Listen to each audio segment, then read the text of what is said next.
I was born on the Pigeons road, in a stand of trees where the willow grows,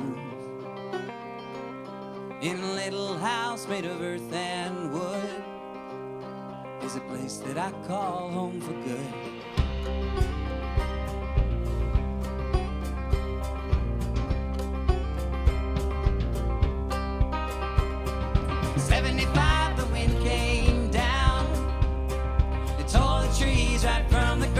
Good evening, everyone who's tuned in for another live broadcast of the Duncan Showroom, where tonight it's Flow for the love of words, and for all those people in the room tonight. And there's a lot of them, Billy. Holy moly, it's exciting. Yeah, it's kind of nice to see this many coming up. It is. Anyway, for those people that are at home watching, what it is, it's for the love of words, where Bill Levity is our host, and we kind of do a little banter before we get started. Throw a few things back and forth, like how many years we've been doing this. 17.5. Right? And how, are you sure? Yeah. We've always had a disagreement on that. I'm a year ahead of him. But it all started off at the Duncan Garage showroom when we had there was sort of a beat poetry thing that we kind of went back, and we had a drum. You used to play drums at the beginning. Percussion, yeah. Percussion. We had it all set up, and he would just sort of. I was much hipper 17 years ago. Yeah, well, it was cool. No, we did that a couple times, and then we just got into straight up. Remember Rob McKenzie used to play piano as well. That was really great, yes. He's also a songwriter, poet. So just random music and then random words. It was kind of cool. Yeah. And here we are today, 17.5 years later. Amazing. And we're coming up 22 years open as the Duncan Showroom. Holy moly, that's great. And we just got what was it, two platinums and a bronze. Records? I don't know. Oh. Somebody on email sent me this thing saying you won a contest that no one knows about. Wow, that's amazing. But I feel proud that we won. I feel honored. So now, for a lot of you who've known me as Longevity John all these years, there's been a bit of a change. Having received that King Charles III award or coronation coin for what we've done for, I say we because it's a bunch of people, it's not just me, that have gone out and made sure that this happens in our community the way that we're doing it these days. So it's been switched to Longevity John. What's in a word, eh? What's in a word? Longevity. Right. Yeah, it's great. I like it. I'm growing accustomed to it. You are. I'm it's sure better you than are. people kneeling in front of me. It's not changing you a bit. No, not at all. Never went to my head. Never. Speaking of for the love of words, yes, and Shakespeare, I don't know how we got onto that, but Shakespeare is going to be in the park this year for the 39 Days of July. We have been in the park with John for all 14 years of our existence for the Couch and Valley Shakespeare Festival. Even the first year when it wasn't Shakespeare, it was Pride and Prejudice. Oh, right. Yeah, that's right. So that's a great warmer-upper for us. Yep.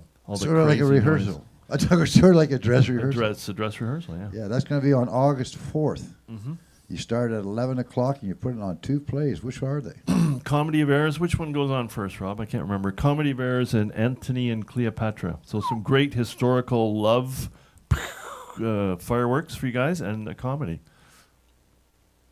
And belly dancers. Belly dancers. Well, not. Oh, we do. There is a bit of dancing in the Shakespeare. Shh, it's a surprise. Oh, I'm sorry. Did I? Yeah. Yeah. No, it's very. Can we edit that part, Ted? Yeah. Anyway, for those people in the room, we are broadcasting live to YouTube and to Facebook, which means that you can go back and look at it later and see what you did. Don't ever take it as critical. Take it as a wonderful way to find out how you can improve yourself, right? It's always going to, no one ever likes to see the photograph of themselves, and very few like to listen to themselves on some kind of device which has recorded you. But don't let that get in the way. When you get up, feel comfortable. And don't forget that a microphone is there for you to get as close as you can to. You don't necessarily have to lick it, but the closer you are, the easier it is for everybody to hear.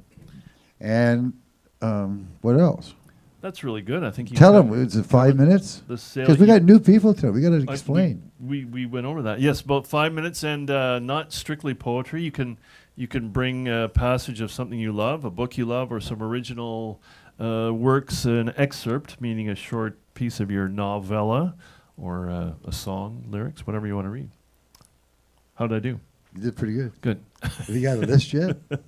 Oh, I know them all by heart. No, you know everybody here? I think I'll get them all right, I hope. See, I'm going over it in my mind as I look at them. Have you told them what's No, I guess not. No, I never do that. Okay. No. That's, I'm gonna let that's you an take organic thing. Okay, thank you. Longevity, Okay, you Lord take care. Jevity John. Yes, who has many great ideas. I also do a show with Eugene Smith on every other Tuesday. We've done 107.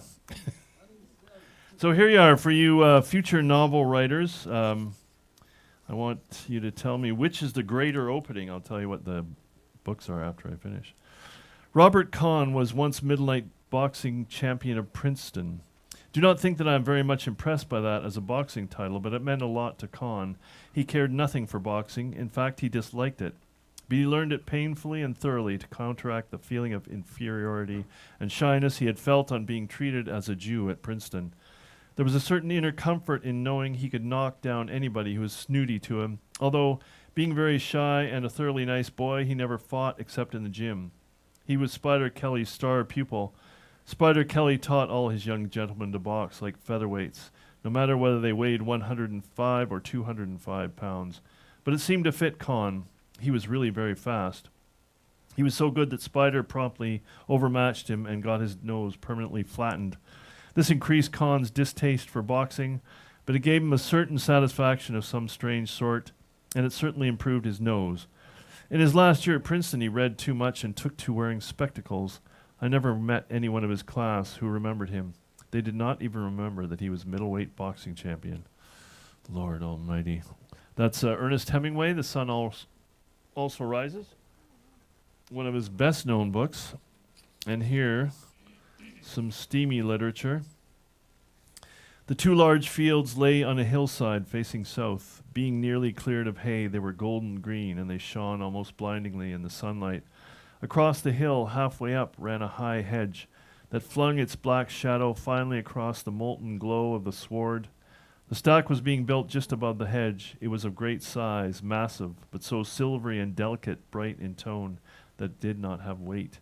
It rose disheveled and radiant among the steady, golden-green glare of the field. A little further back was another finished stack. The empty wagon was passing just through the gap in the hedge. From the far-off corner of the bottom field, where the sward was still stripped gray with windrows, the loaded wagon launched forward to climb the hill to the stack. The white dots of the haymakers showed distinctly above the hay. That is Love Among the Haystacks by D.H. Lawrence. So you can imagine what happens in the hay later, eh? Indeed.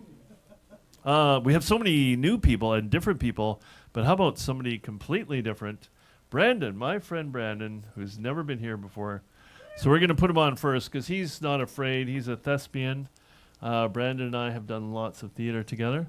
And maybe even you've been on this stage, have you? This one in particular? I've been here before.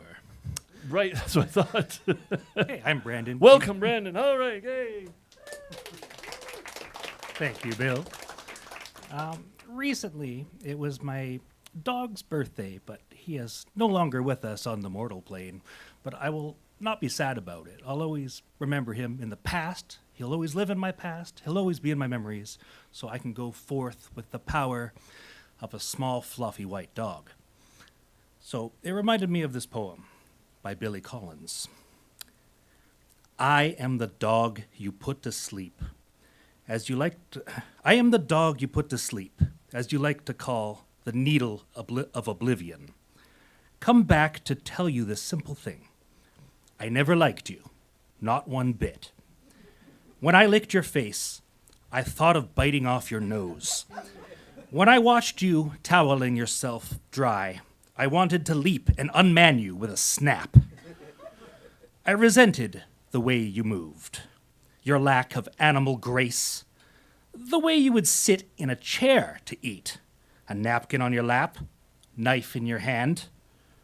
I would have run away, but I was too weak. A trick you taught me while I was learning to sit and heel. And greatest of insults, shake hands without a hand. I admit the sight of the leash would excite me, but only because it meant I was about to smell things that you had never touched. You do not want to believe this, but I have no reason to lie. I hated the car, the rubber toys, disliked your friends, and worse, your relatives. The jingling of my tags drove me mad. You always scratched me in the wrong place. All I ever wanted from you was food and fresh water in my metal bowls. While you slept, I watched you breathe as the moon rose in the sky. It took all of my strength not to raise my head and howl. Now I am free of the collar, the yellow raincoat, monogram sweater, the absurdity of your lawn, and that is all you need to know about this place.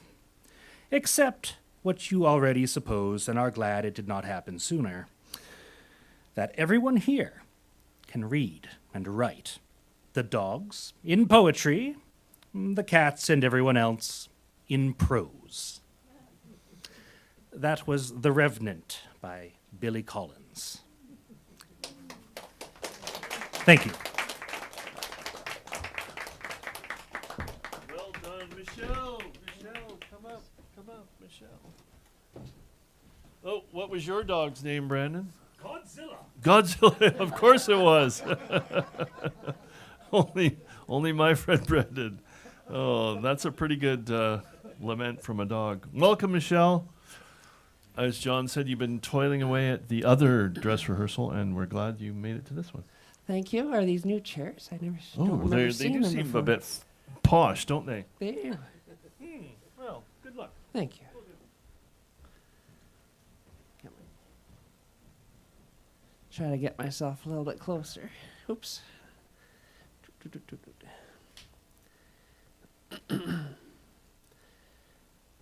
So these things will be, at one point I've had some music put to them. This one did, but I forgot how the music goes, so I'm just going to read some words here. It's called The Coffee Shop. Oh, I jumped out of bed this morning. I'm going up to the coffee shop. Going to see my friends, want to know how they're doing.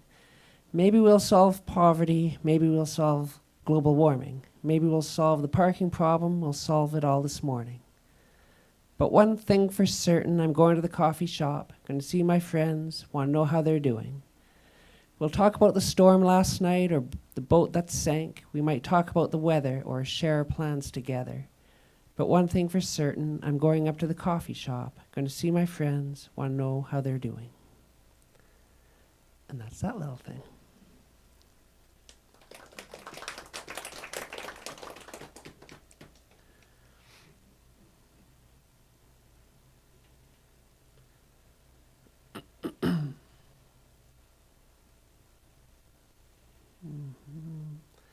I should have been better prepared.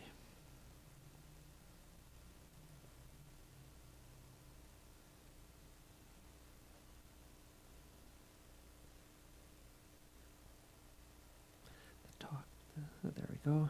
This one has not had anything put to it. This is just words.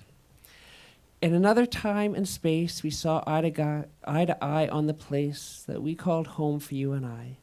In the here and now, you wrote, you're coming to the bay. Not coming home, but rather just to the space where we stay. And eye to eye once wanted to lay. No more, we're through. And home is different, cold and alone. One day maybe a cat will roam or a dog will gnaw its bone, and maybe a sweetness will find its way. But that too is another time and space, and love will need time to fill my heart with grace and space enough to make again a home. Yeah. Somebody left me. All right. This one is called The Snowman Comes to Town. It's not a Christmas song. Well, the snowman came to town to deliver their great offer. Says it's our best chance to get to work and to prosper. 100 days walking the line, union reps say bite that hook, ignore all the bad and just have a look. 100 days for 17 cents doesn't really make much sense. You'll be better off if you sign this dotted line. Go ahead and put away your spine. They say it's better than the welfare line, and this is all they'll pay. We've had a lot to say, but this deal's okay. The sun is shining and that snow can melt away those 17 cents. It's an insult that doesn't pay the rent. 100 days we've been on strike and the union would have us take a bad deal that fails for what's at stake, and they ought to give their head a shake. Despite all that, we'll cast our vote, we'll show how solidarity works, and hope that they'll take note. They must think we're a bunch of clowns, but it's too late next round, so they better learn how one day longer sounds. The snowman's here to put this down, but all he sees is a room full of frowns. He says we can try again in just 2 short years, but we vote it down and go drink some beer. And that's that. Okay, thank you very much, everybody.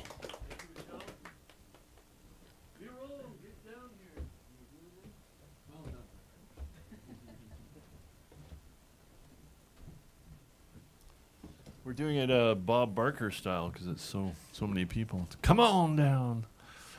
Here he goes. Yeah, this has been an interesting journey. Oh my God, somebody else. Did you also come to read? Oh, hi. Byron, how are you, sir? Very good. Good. I mowed my lawn today. Oh, that's exciting for people our age. We mowed our lawn. 9,000 steps. 9,000. Ooh.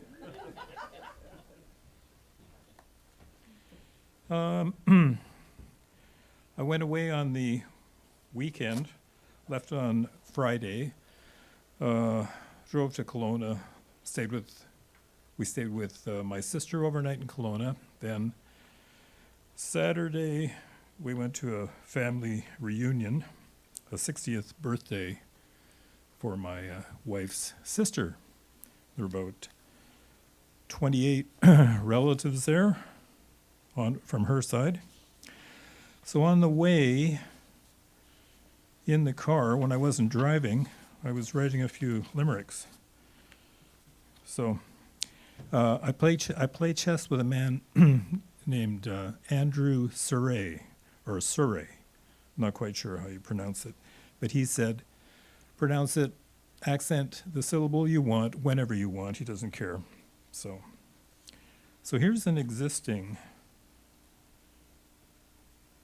excuse me, I have an existing limerick here about chess, and it goes, as chess master, I'll fork your queen knightly, and pin her with bishop uprightly.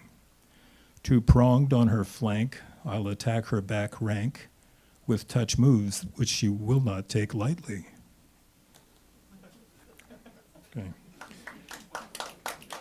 Okay. Oh, thank you. So then I came up with these. So here we go.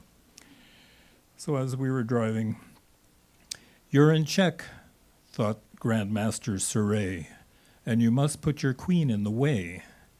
You can't fathom the rapture I'll feel with this capture. I'm guessing you'll not resume play. And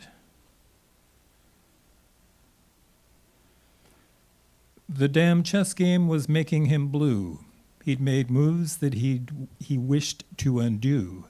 But Grandmaster Surrey, equalizing the play, soon exchanged his last pieces and drew. And the thing there is, his name is Andrew. Okay.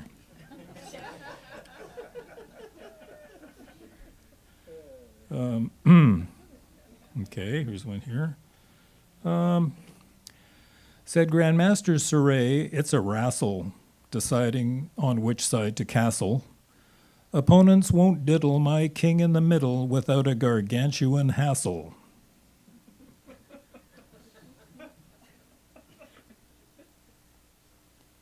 And here we go. Doubled rooks, said Grandmaster Surrey, are my pawn-killing endgame forte. Prepare for a spank on your weak 7th rank. It will smart, I am sorry to say. Here we go. So that's about it. But Yeah, when you're driving, your back gets a little sore. So my physiotherapist has advised me to abstain from heavy lifting. Abstain from heavy lifting. Okay. Thought I'd throw that groaner in there. Okay, maybe I've got one more here.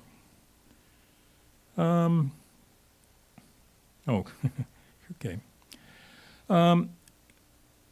It's camping season.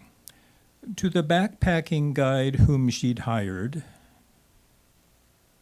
she said, okay, to the backpacking guide whom she'd hired. Sleeping bag and no tent, you're so fired. He said, once we're aligned in one bag, you will find I can pitch up a tent if required.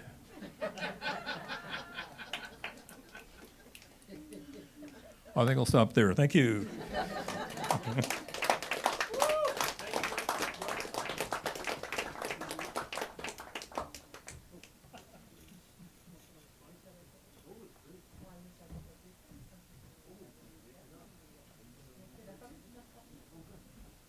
Rob, come on up. So many people, so exciting.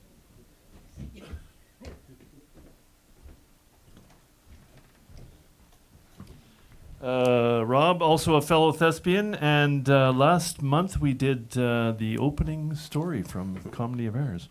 So, what have you got for us this month? Oh, a couple different poems. I've got. I think I have to decide. Right. Make a last minute kind of choice here. That's okay. I'm kind of filling in for my son, who was going to be here tonight, but he's a university student and he's he was just bagged out, so he couldn't come. So I thought, I'll go and fill in. But Glad you're here. Whoop. yeah. Let's see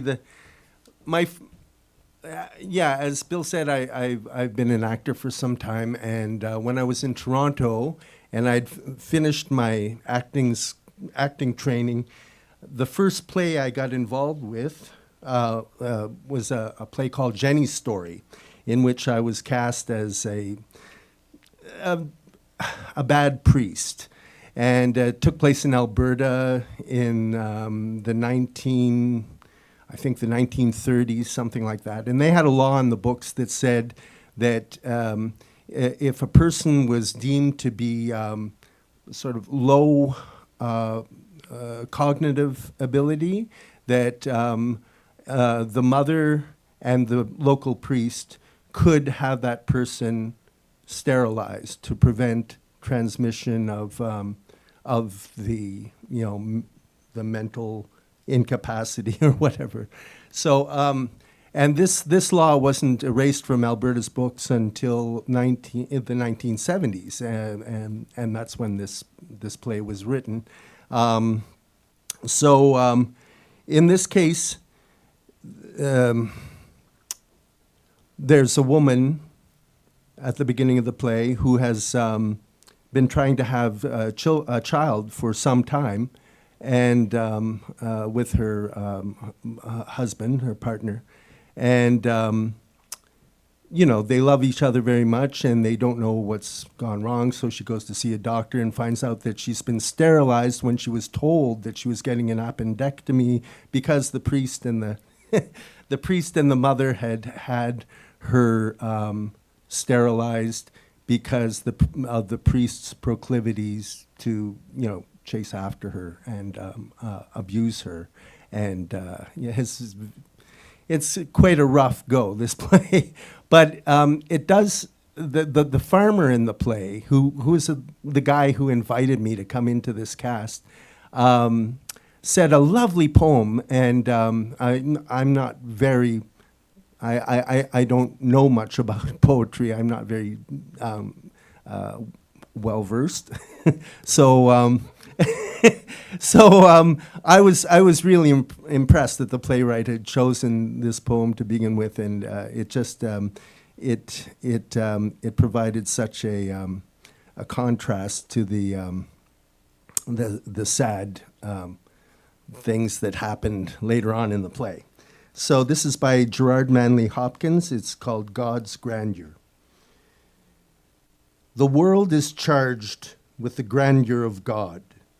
It will flame out like shining from shook foil. It gathers to a greatness like the ooze of oil, crushed. Why do men then now not wreck his rod? Generations have trod, have trod, have trod. And all is seared with trade, bleared, smeared with toil, and wears man's smudge, and shares man's smell. The soil is bare now, nor can foot feel being shod.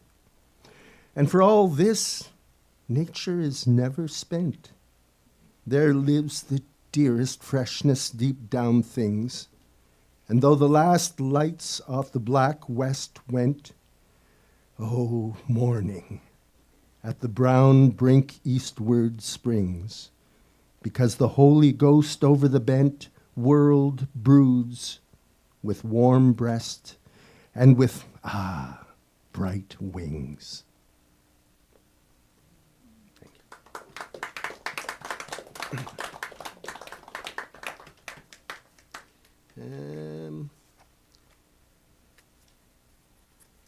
And now, something quite different. Wystan Hugh Auden shows us in this poem, which is a very kind of like a populist poem, I guess, that some things never change. He wrote this in 1940. It's called The Unknown Citizen. He was found by the Bureau of Statistics to be one against whom there was no official complaint. And all the reports on his conduct agree that, in the modern sense of an old-fashioned word, he was a saint. For in everything he did, he served the greater community. Except for the war till the day he retired, he worked in a factory and never got fired, but satisfied his employers, Fudge Motors Incorporated.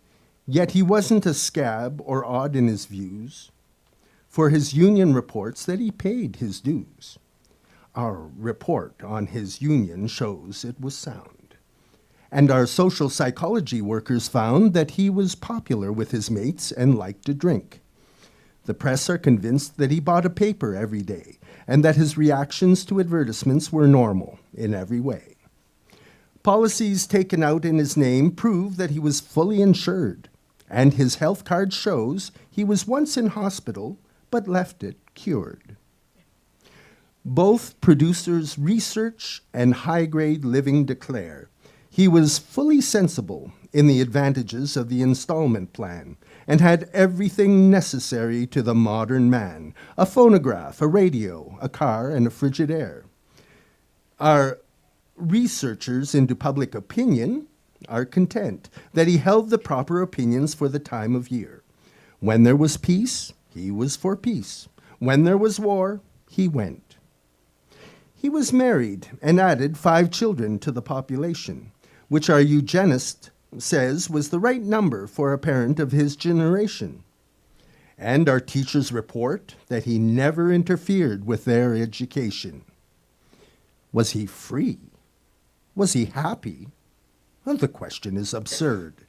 Had anything been wrong, we should certainly have heard.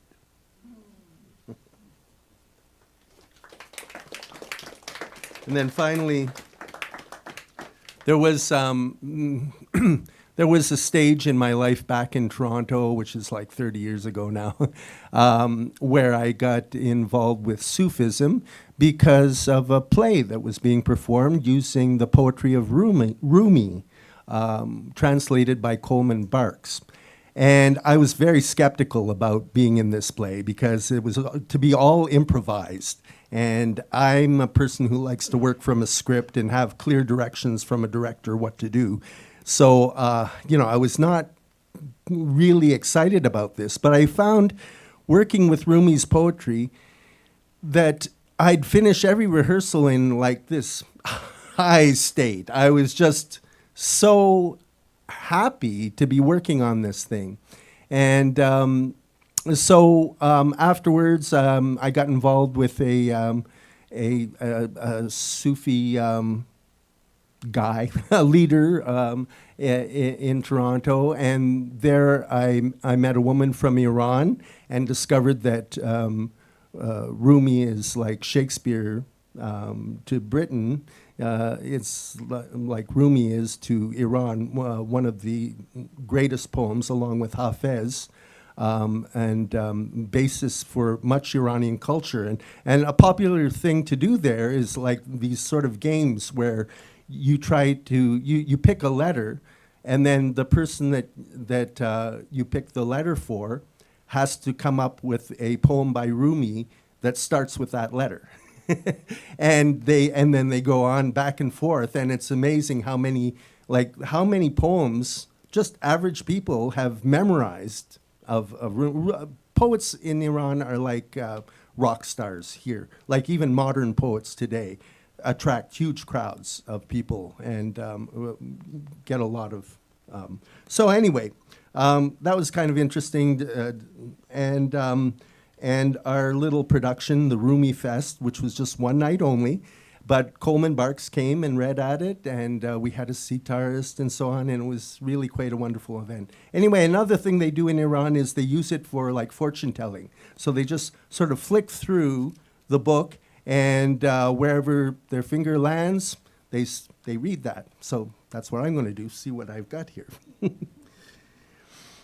I have been tricked by flying too close to what I thought I loved.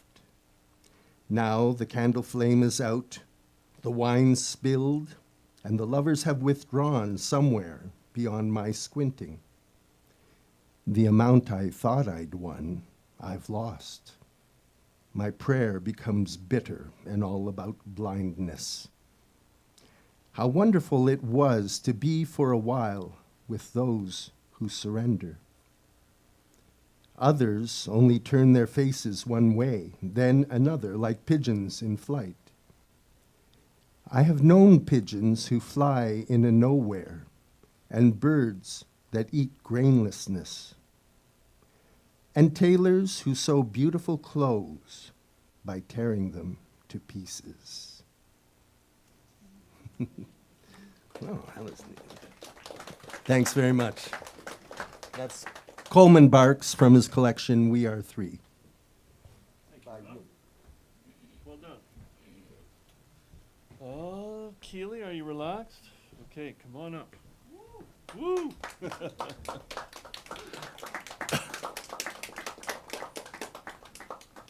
Welcome. Thank you. Are you a local student? No. No. I'm 31. Holy shit! I appreciate it. I just showed that I am in fact 65. That's right. You look great Thanks. for 31. It's my parents. Is it? Yeah, it's good genes. Yeah. Okay, and you've been writing for a while. Well, I know. I was hoping to get around that, Tim, but thanks for making a mockery of me again. I exchange, one foot for the other often, so people are used to that. Oh, me too. Good. We got something in common. And you've been writing for a while? I've always loved poetry. It's always had a very special place in my life. 11 years ago, I got really sick and was out of work for a really long time. And only recently started writing poetry again, kind of as a second expression of words when I can't reach them properly. Great. And then I found out about this place. Neat. And you are coming back to the other dress rehearsal too, to sing, when you get more comfortable, you said. I would like to. My best friend Max comes, and he's fantastic. Yeah. And we love writing music together, but Neat. he is far braver than I am. Well, as you see, it's a room full of people who support you and encourage, and it's all friendly, so don't be nervous. Yeah. And if you spend enough time here, it begins to feel like your living room, so Yeah, I it's a mean, very nice place. these people look pretty terrifying, though. Do they? Yeah, especially from up here. Look at that guy. He's from, there you Oh. go, see them. Okay, well, welcome. So glad you made it. Thank you. So I have 3 different original poems. Hope that's okay. a little bit of backstory on the first one. This is called Aelion. Aelion means the point in orbit that's furthest away from the sun. I wrote this past Mother's Day because it was my first Mother's Day that I experienced after losing 2 children. And so this one's very close to my heart.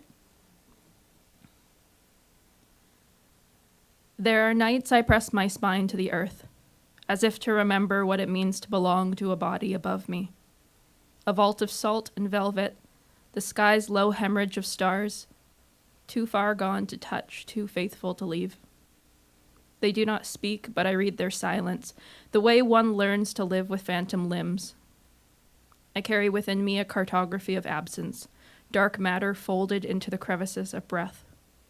No cradle, no cry, only the echo of an orbit that turned before it ever circled. Somewhere the universe wears my grief like a ring of dust around a dying planet, beautiful, useless, endlessly returning. Time does not touch this, it refracts. A prism of almost splintering across my ribs until I mistake ache for architecture. They said I would heal, but healing implies a wound closed, and this is a constellation still drawing itself across my chest. Each star a name I never got to speak. I am a mother to silence the cosmos remembers, and that is enough to keep breathing in the direction of light I will never reach.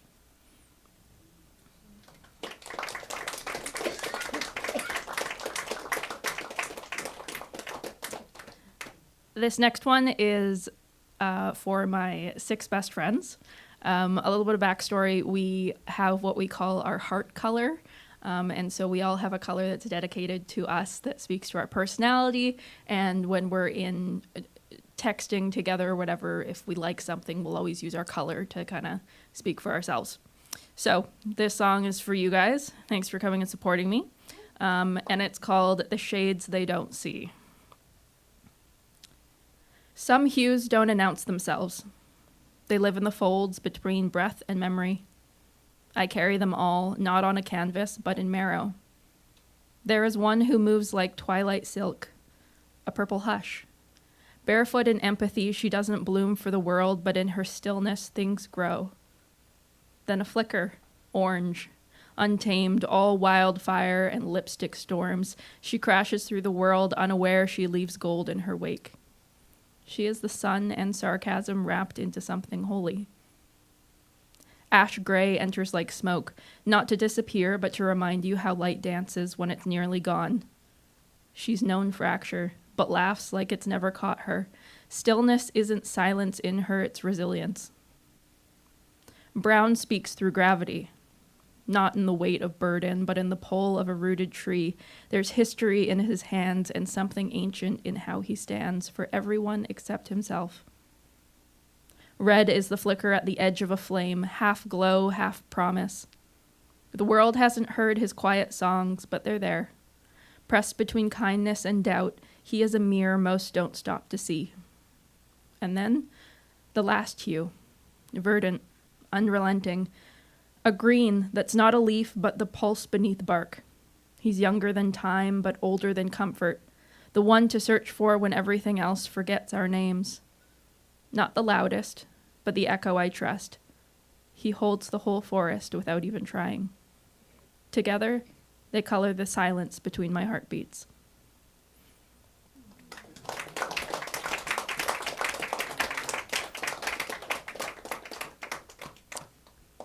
And this last one is very close to my heart, and it is about my husband Cameron, who saved me.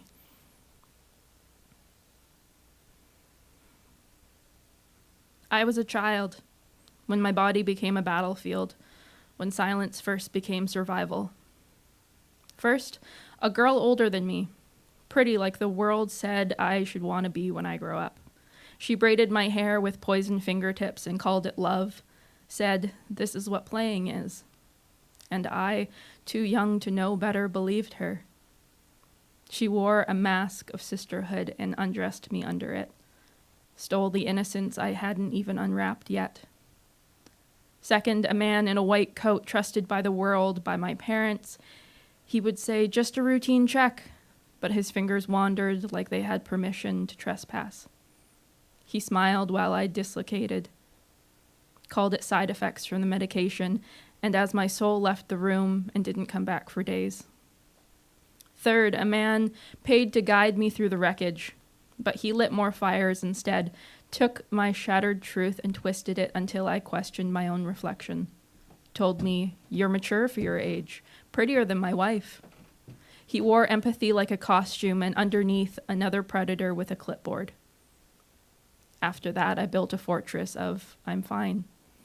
Barbed wire smiles, concrete laughter. Every brick was a warning. Don't come close. I learned how to be untouchable, how to dress my wounds in makeup and bravado. I learned that silence is the safest scream, but trauma is a shadow that clings, not behind you, but inside. And anger? Anger became my heartbeat, pulsing underneath my skin, daring anyone to get near. Until him. Not a knight, not a savior, just a man. With hands that didn't flinch when I trembled, eyes that didn't turn away when I told him everything. He didn't pity me, he didn't press, he stayed, he waited, he loved me. Without reaching for locked doors, he made room for the broken, kissed the places no one else would look at, helped me like I was whole even when I shattered. And somehow, in his arms, I stopped flinching too. He didn't save me, he saw me, and because of that, I saved myself.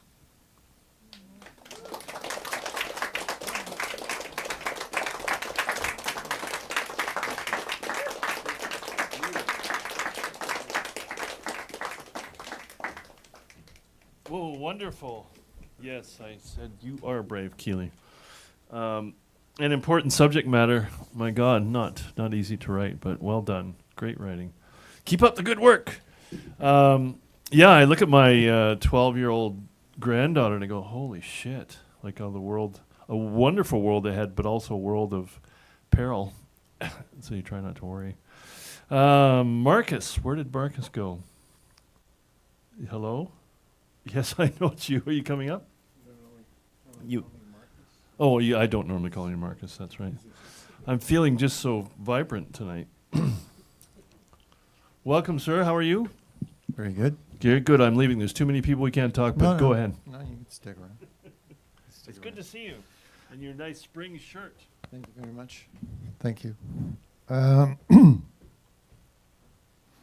read a lot of Tony Hoagland, but he's my favorite poet in the whole world. So this is called Personal. Don't take it personal, they said, but I did. I took it all quite personal. The breeze and the river and the color of the fields, the price of grapefruit and stamps, the wet hair of women in the rain, and I cursed what hurt me, and I praised what gave me joy, the most simple-minded of possible responses. The government reminded me of my father with its deafness and its laws, and the weather reminded me of my mom with her tropical squalls. Enjoy it while you can, they said of happiness. Think first, they said of talk.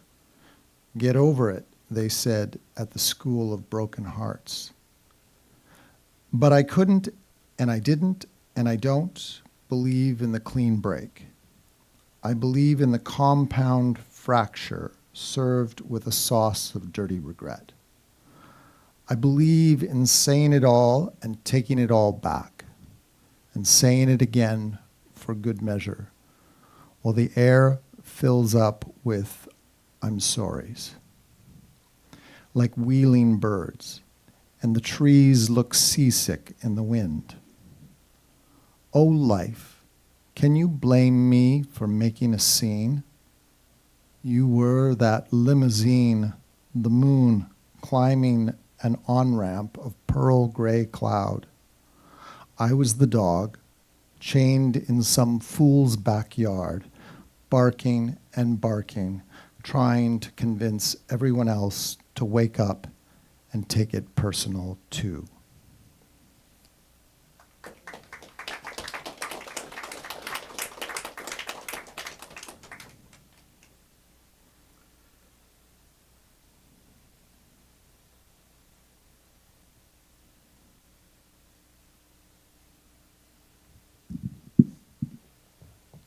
And this is also a poem by Tony Hoagland from a different one of his books. It's called Donkey Gospel, the book. The poem is called Adam and Eve.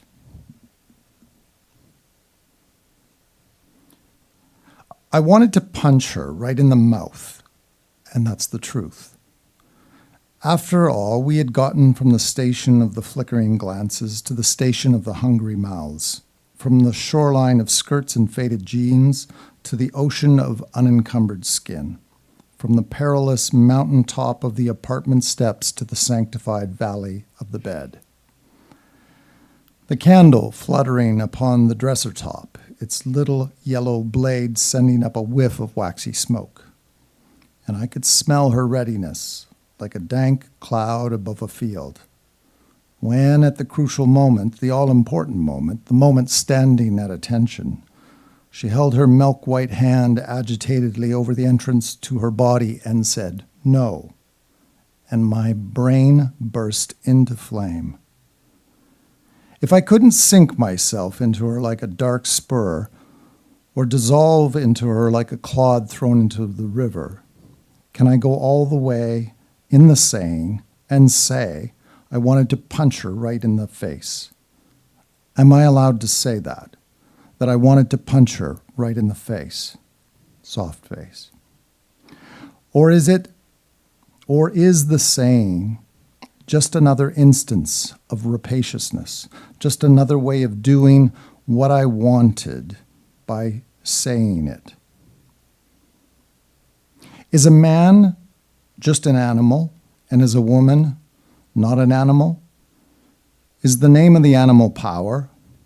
Is it true that the man wishes to see the woman hurt with her own pleasure, and the woman wishes to see the expression on the man's face of someone falling from a great height? That the woman thrills with the power of her weakness, and the man is astonished by the weakness of his power? Is the sexual chase a hunt where the animal inside drags the human down into a jungle made of vowels, hormonal undergrowth of sweat and hair? Or is this an obsolete idea lodged like a fossil in the brain of an ape who lives inside the man? Can the fossil be surgically removed or dissolved or redesigned so that the man can be a human being, like a woman? Does the woman see the man as a house where she might live in safety? And does the man see the woman as a door through which he might escape the hated prison of himself?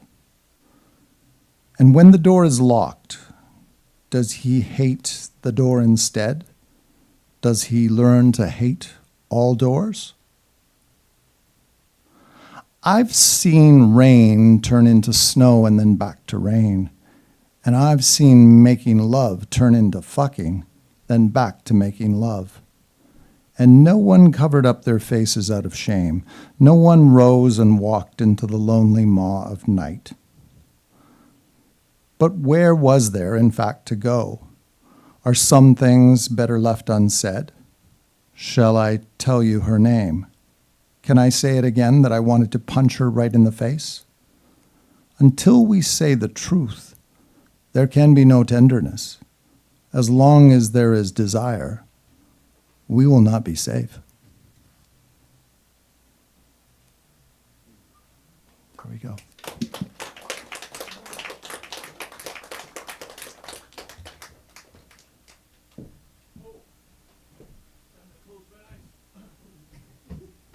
Thank you, Mark.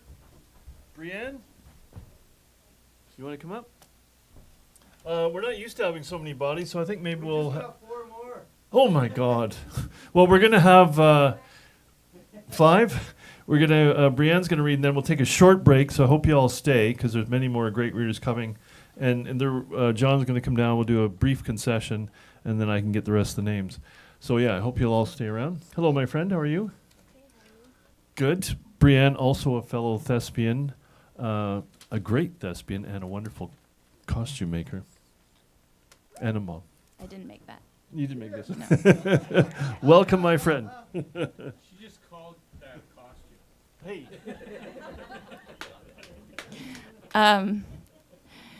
Rob read a poem by Gerard Manley Hopkins a little while ago. I'm hoping to share a poem from up on the 4th floor where I've been for depression, and Gerard Manley Hopkins also suffered from major depression most of his life. So the first poem I'd like to share is one that he wrote that I have turned to many times. I'll not carry in comfort, despair not feast on thee, not untwist, slack they may be, these last strands of man in me, or most weary cry, I can no more. I can. Can something, hope, wish day come, not choose not to be? But oh, thou terrible, why wouldst thou root on me thy ring-whirled right foot rock, lay a lion limb against me, scan with darksome devouring eyes my bruised bones, and fan, oh, in turns of tempest, me heaped there, me frantic to avoid thee and flee? Why? That my chaff might fly, my grain lie sheer and clear.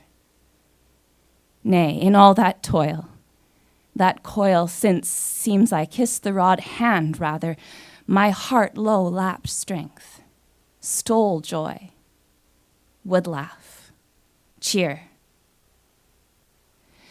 Cheer whom, though?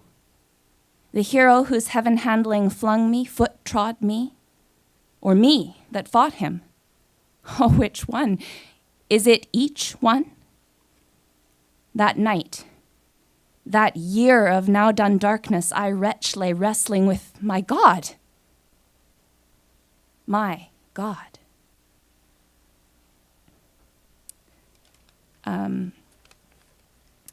The second is a piece heavily influenced by Hopkins and contains a reference to one of his lines.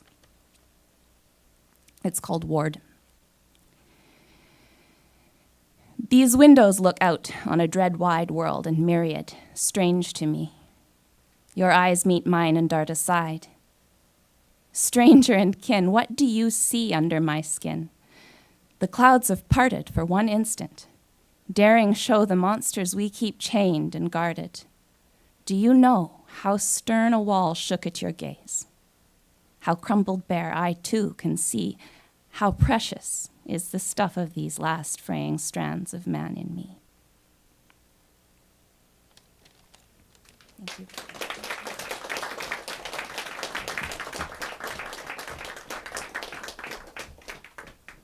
Thank you, Brienne.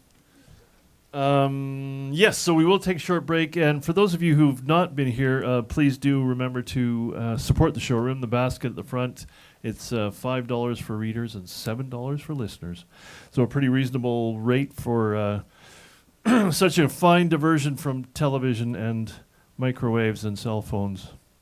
Thank you. So about 5 to 10 minutes, and you'll all come back, and we'll say hello to the new people. Well, you're not that new, are you? But new in the last few minutes. And Longevity John will be at the concession to tell you all about things. So we'll see you in 5 minutes. Don't go away. Thank you.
There's a storm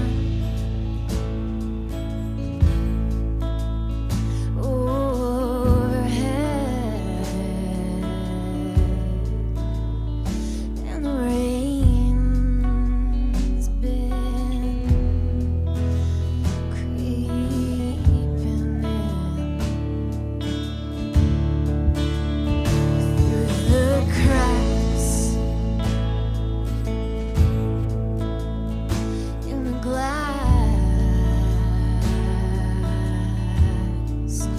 You thought it's safe to breathe at last.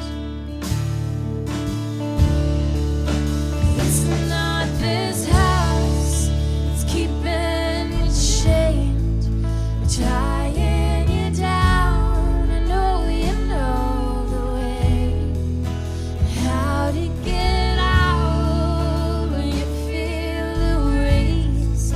It's your wooden nails, wooden nails.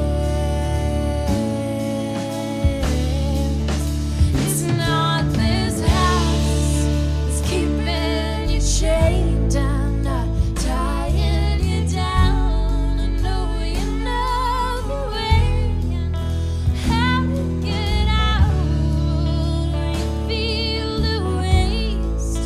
It's your wooden nails, wooden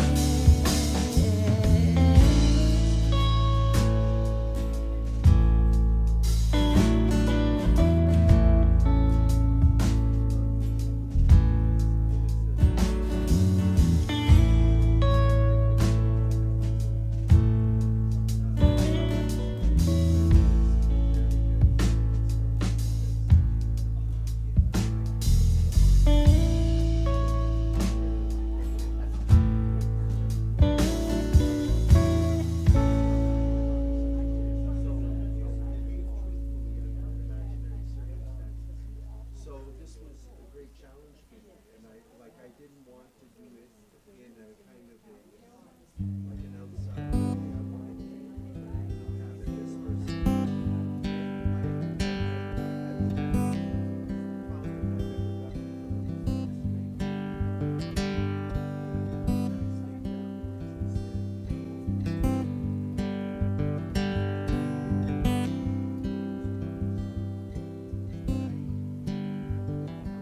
She never really liked him smoking cigarettes,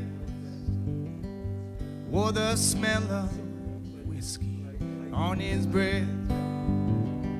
But she would always wait for him late at night, just for him to come home and wanna pick a fight. So she said, boy, I'ma love you anyway. She said, boy, I'ma love you anyway.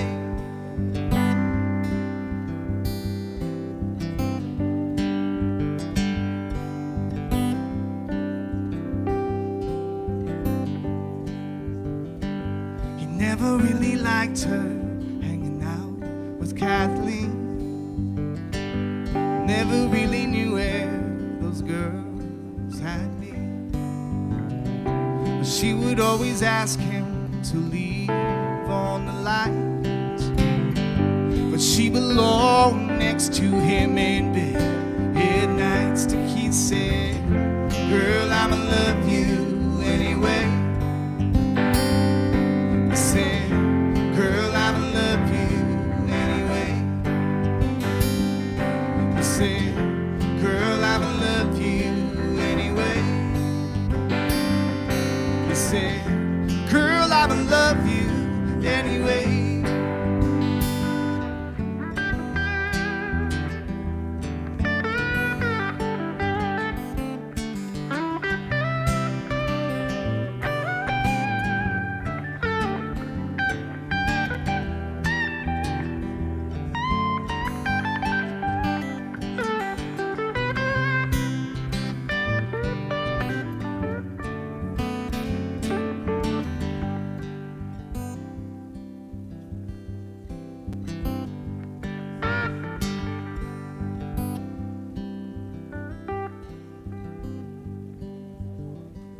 sons and daughters of mine.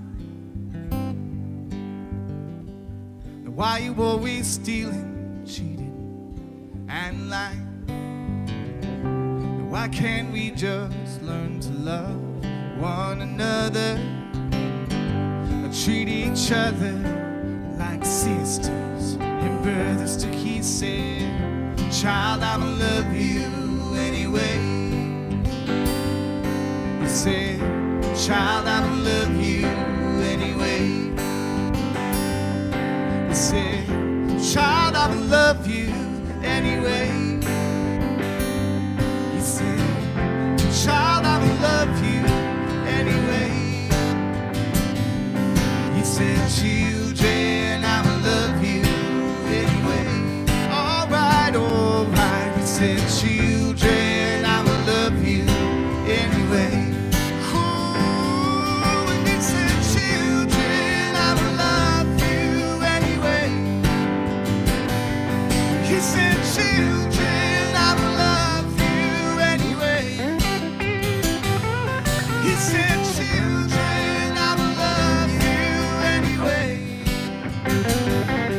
He said, children, I'ma love you anyway.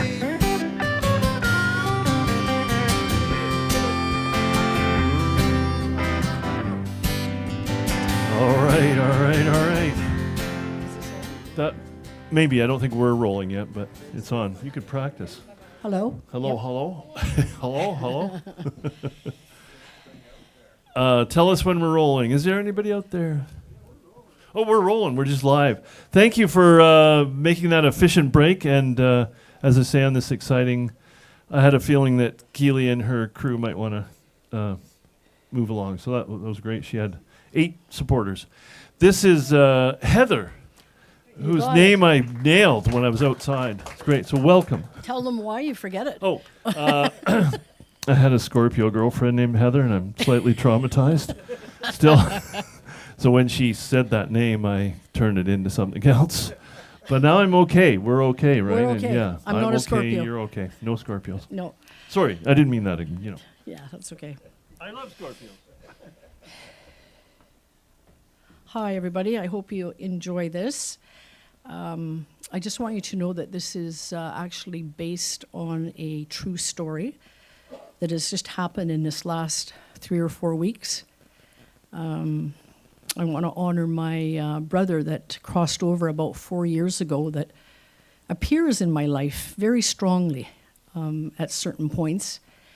And I've had the honor of being involved with the First Nations community this last 4 years that have actually brought me to this point in my life. And you'll understand what I mean when I tell my story. It's called The Spirits of Our Brothers. Driving the upper levels in my dusty, rusty Dodge van, blasting powwow sounds through my subwoofer, commencing a 6-month guided journey. Geez, I'm really shaking here. I nervously request complete direction from Creator. Simply guide me, I ask. Allow me to surrender. Please, please teach me. But in my controlled mind, I'm still thinking. Off I go to Pemberton. Quickly, a message is detected. No, don't go there. It's dark. It's lonely. It's alone. Journey to Campbell River. So I did. I'm thinking, Campbell River? What the heck? But I take direction and follow my guidance. I find my people after years gone by, or perhaps they found me. I find myself in a gathering place, volunteering with some hard-working young Native boys, as I did when I was 15, backstepping into time. They were fun. They laughed. They were warm. And they held that heartfelt DNA. My friend was also, incidentally, in Campbell River, a guy a bit like my brother Jim, drumming a heartbeat, whittling away his cedar feathers, Sandpaper snapping, dusting life's memories. But whose memories? My friends? My brothers? My cousin? Or maybe yours? A gathering with my deceased brothers transpires. Sundances and ghost ceremonies have ignited my spirit life. A friend finds such great comfort in my brother's spirits as I share this story. She actually cries with joy and relief and shouts, "Jim! Jim, did you say Jim?" She's never met my brothers. Announcing she has been waiting for him. He's just who I need. We pause. We pause for some time. And then she questions, "Who is Fred?" My 2 deceased brothers. Not so deceased, obviously. They encounter her in spirit. Wow. I'm going, wow, wow, wow. Their spirits are accessible. Listen. Listen. Listen carefully. Watch. My guiding brother feels his way back in. Connection. Improbable. Nostalgic. Listen. Listen. Your bro. Your native bro. Your precious bros. Thank you.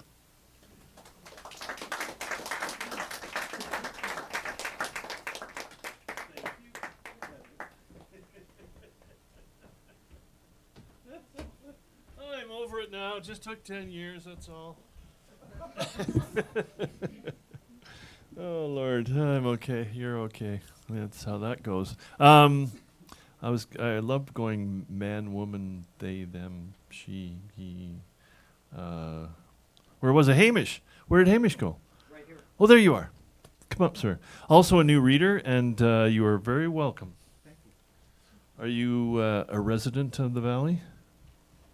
Part of the year, yes. Nice. And you enjoy writing? I love writing. Good. Writing loves me. I'm glad to hear that. Well, welcome. Thank you. So I will do a few poems from my own book.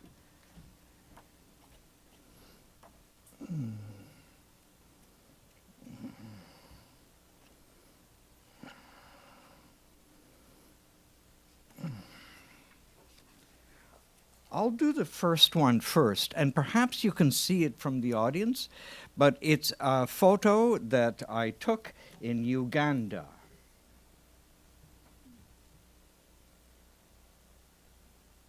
Can you see it? Okay. The poem is Mangoes. That's it.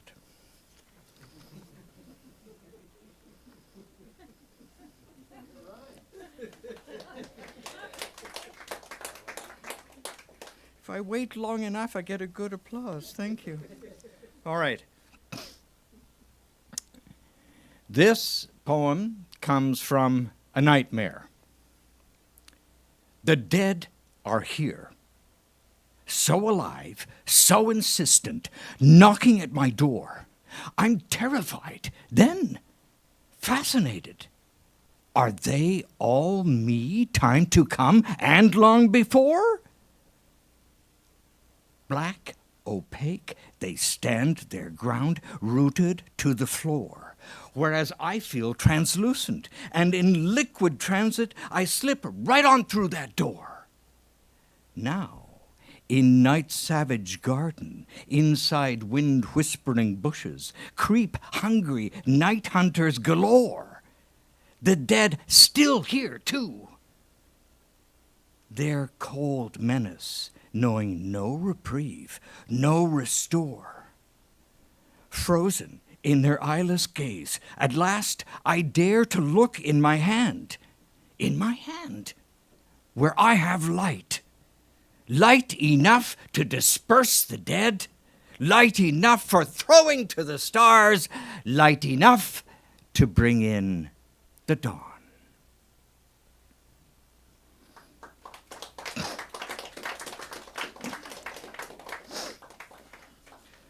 All right. These are poems with photos. So this photo is very important.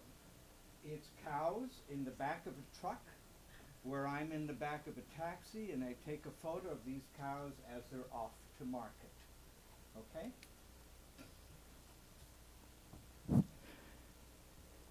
When I perform this, I have these on the screen behind me. So imagine those cows right behind me. My name is Dolce, and beside me, Gabbana, then Gucci, Versace, and Yves Saint Laurent. We are your dream-hungry consumption, your festive and sumptuously splendid buffet. So come now and eat us. And after, please, wear us.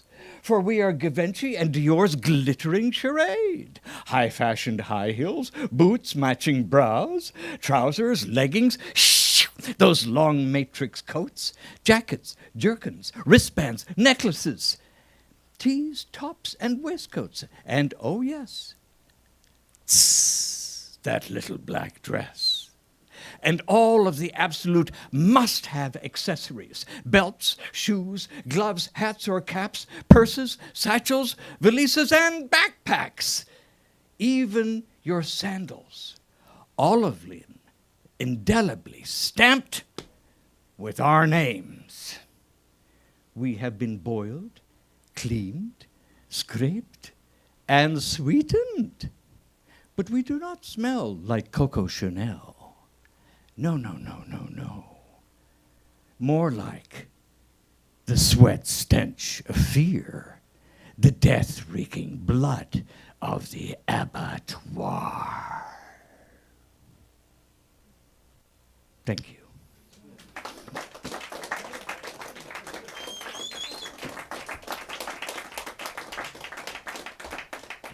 Thank you, Hamish. A bow, a future thespian. Nice. Okay, where are we? Marta. See, I got your name perfect this time. Wow, that's great. Marta's been coming for a few months and always with such wonderful stories of her homeland. Mary, you'll appreciate this. Mary is also Dutch, aren't you? Yeah, she's told me that before. How many? Oh no, keep coming. Don't delay. I'm just talking while you advance. All right, let's not get carried away over there with the Dutch contingent. How many other people are Dutch? Anybody else Dutch? Yeah? Yeah. The 4 at least? Nice. Welcome back, my friend. And you look fantastic tonight. Very stylish. Welcome. I didn't know. Thank you. The jacket is about 30 years old. Can you hear me? Yeah? I'm Dutch. I'm from Friesland, and I'm writing my memoir at this moment, which I find very difficult to do. I wanted to write about my mother because she had a very difficult life, but it ended up that the memories of my mother is what I'm writing about. And tonight I'm going to write about the grandmother I was named after. In the Frisian language, mother is mem and grandmother is beppe. I'm so fortunate, I'm a beppe too, and I have 6 grandchildren. They all call me beppe. And the best thing is when they say beppe. This one is called Beppe Matte. She smelled of lavender and camphor. The bi-weekly blue rinse made her hair look royal and majestic. 3 rows of waves on top of her head and a round bun at the back completed the look. But I shouldn't forget the fine net that covered and kept her hair in place for 2 weeks. Her face was lined with a million wrinkles, covering her forehead, head, ears, cheeks, chin, and disappearing in her oversized bosom. As a young girl, I loved to trace the fine lines with my finger, count her 3 chins, that jiggled and wiggled when she talked and laughed. Gold earrings adorned her pierced ears, something unheard of in my days, or as my mem would say, fishermen's wives and gypsies have their ears pierced, but not us. But Beppa Mata is not a gypsy or a fisherman's wife. Why can she have her ears pierced? My question was never answered. And fascinated, I watched how the light caught the diamonds in her earrings, creating rainbows. Her wardrobe was different every time we visited her for as long as I can remember. Mem was her seamstress, but she chose and bought her own fabrics. Beautiful jewelry, carefully chosen, enhanced her outfit. And besides different kinds of earrings, she wore gold necklaces with or without diamonds, silver pendants with unusual stones and pearl necklaces. I can't forget the many brooches, bracelets, and the shiny rings she owned. I still remember her scent, her face, her voice, and her sayings, all spoken in city dialect called Luvadders. My early memories of Beppa Mata were when she lived on the second floor of a duplex in an affluent area of Leeuwarden, the capital of the province of Friesland. The staircase was dark, but then it opened into a bright apartment where a huge window brought in all the light. And in front of that window stood a low table and 2 comfortable chairs. Sitting in one of the chairs, she could watch the entire length of the street, keeping track of the milkman, the greengrocer with his horse and wagon filled with produce, and the neighbors. During visits, we drank tea from delicate cups and saucers. The tea tasted different than the tea we drank at home. Beppa added a sugar rock and coffee cream. I played with the rock, which I thought looked like a piece of glass, turning it over and over with a tiny silver spoon until it had completely vanished, dissolved. Only then did I drink the sweet beverage. Beppa also served interesting treats that I had never heard of. Where did she get these rare and exotic figs?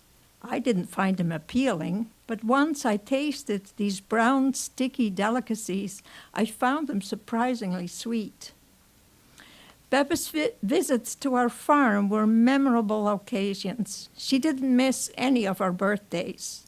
We loved her stories when she was using colorful language to embellish events from long ago. She often put my father in his place with her superstitious beliefs. During the noon meal, we had to turn off the radio. But my father, not only did he want to hear the news, as a farmer, he relied on the weather forecast, except when Beppa was visiting. When the wise man eats, the idiot sings, she would tell him. We didn't start eating until that radio was turned off. As she got older, she moved into a nursing home. Our Saturday afternoon visits were a feast, as the nursing home had a television in the dining room.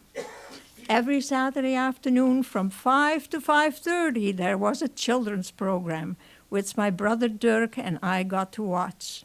Of course, we visited Beppa first in her sunny room, packed with way too much furniture, but at 4:55, Dirk and I raced to the dining room, where one of the staff had turned on the television just for us. December 22nd, my 10th birthday, and Beppa spent all day with us. This is a special birthday, and I bought you a special gift, she said. I looked at the small box in her hand, carefully wrapped in striped wrapping paper. But before you open it, I need to tell you that I had planned to give you this when you turn 13, but I won't be around for that birthday, so I'm giving it to you today. I was confused. What did she mean she wouldn't be around? Would she be dead? Open your gift, Beba urged. I carefully unwrapped the paper, my heart beating in anticipation and the red velvet box. Inside was a gold watch with my name engraved on it. A narrow red leather band fit perfectly around my waist. I had never seen such a beautiful watch before, but then again, Beba knew jewelry. I was only allowed to wear the watch on very special occasions. We laughed a lot that day as Beba told her stories that sounded too fictional to be true. The telephone rang early the morning of January 9, 1960. It was the nursing home. The director told us that Beba had died in her sleep of a massive heart attack. She was 80 years old.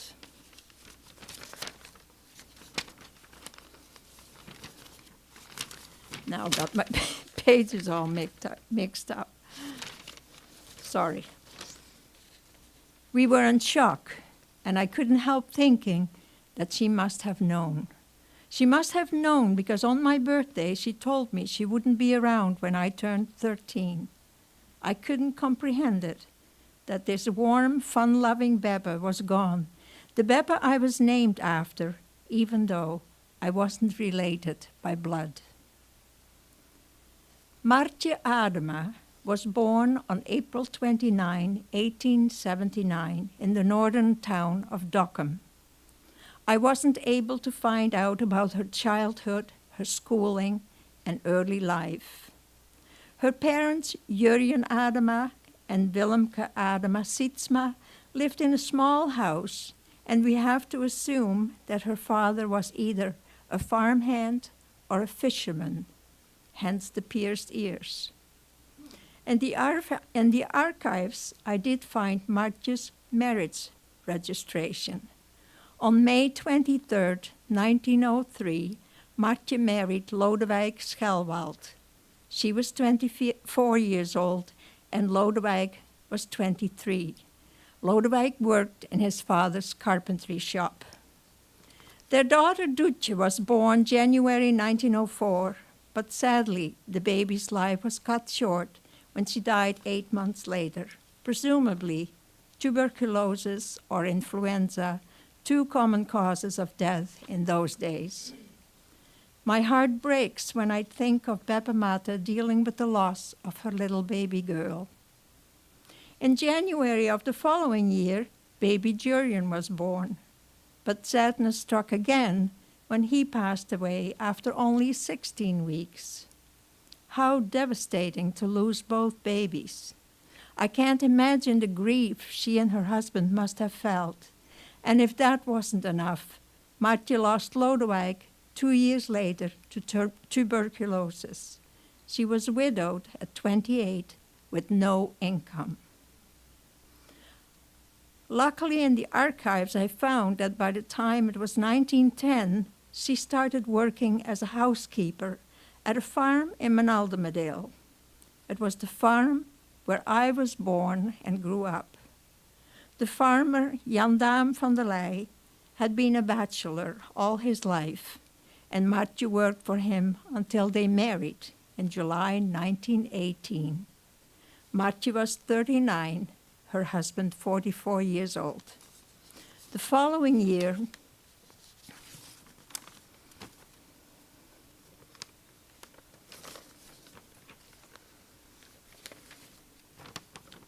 their son Jan Herman was born, and Jan grew up a healthy young man who studied agriculture, traveled to Germany to study the language, and fall in love with my mother.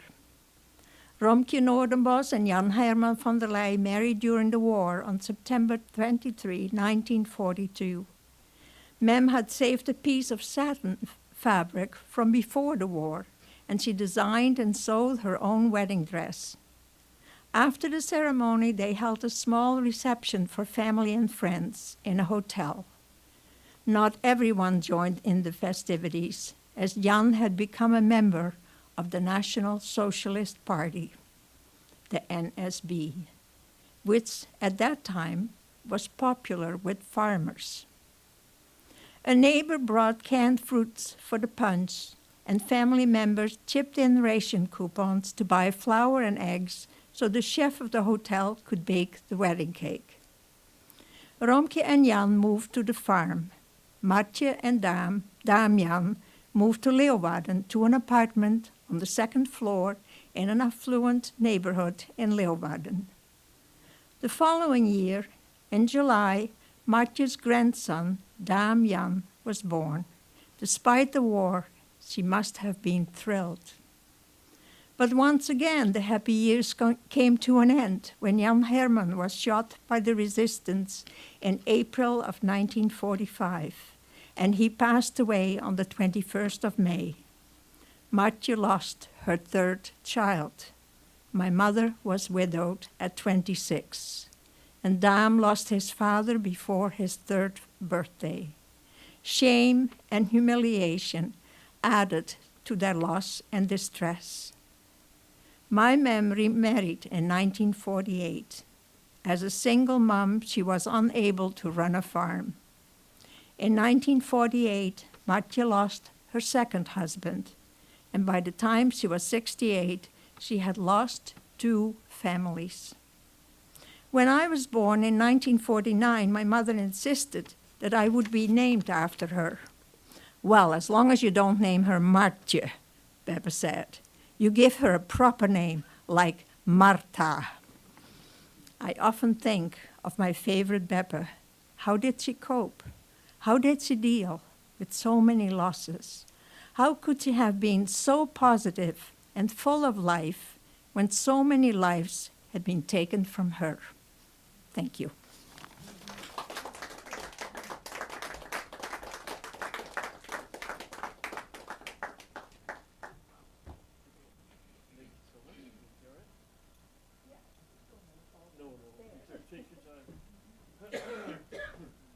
Whoa, crackers.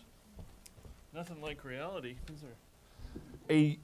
A Dutch woman marries a German gentleman in 1943? Holy moly. Oh, I see. He was became a member of the German party. Right. Wow. They must have had a very strange and interesting life for those 3 years. Holy moly. Jai, you are here? I've been a member of the Shotgun Players for 36 years. We started doing Shakespeare in 1991, I think, with King Lear. And for the last 14 years, we've been doing a festival at the Gem of the Isle farm. Beautiful farm in Couch Station. Several of you have been there, haven't you, Genevieve? And yeah, we've got a bunch of thespians here tonight. This gentleman, new to the fold, though maybe he did some theater in high school, and speaking of bravery, is playing Antony. Just a tiny little role. And you're doing a great job, too. I see my life has now been defined by this role. No, but it's certainly going to be a good moment. Jai Mills, ladies and gentlemen. Good evening. I decided to go into my phone and send to myself some of this poetry or words that I've written over the last few years and come up here. I'm just going to open with this one because why not? Head strain, meat, mind, pain, slain, train, dribbling mane, shuffling, muffled mumbles, drooling drips of drabble, jumble, whimbles of words, and quagmire crumbles. The end. This one is that emulsify our senses. I want to hear my heartbeat as your head rests on my chest. I want to smell the tangled fragrance of your hair. I want you to see all the ways that I adore you in the highest. I want to touch world that is your arching body. I want you to taste my lips as I succumb to your desire.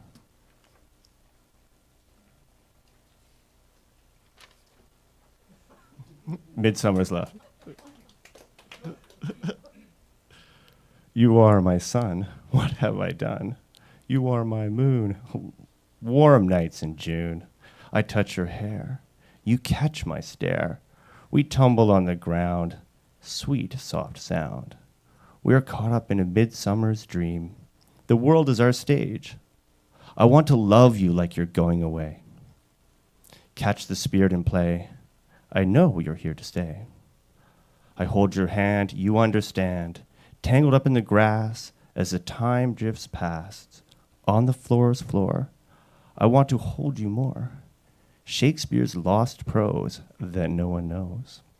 Oh, oh.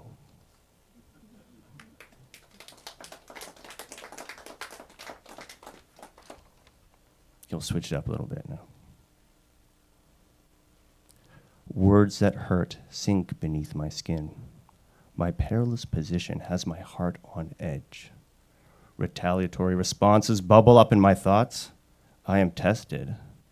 I thought I got off easy, but my confidence is now shaken. She needs to express her anger to me. I cannot appease the heart of a dragon. I must witness the process and hold strong. My vengeful words will only blanket my confusion with anger. There is no logic or consoling that will avoid emotion. I am in it now. I succumb to the uncertainty and wait.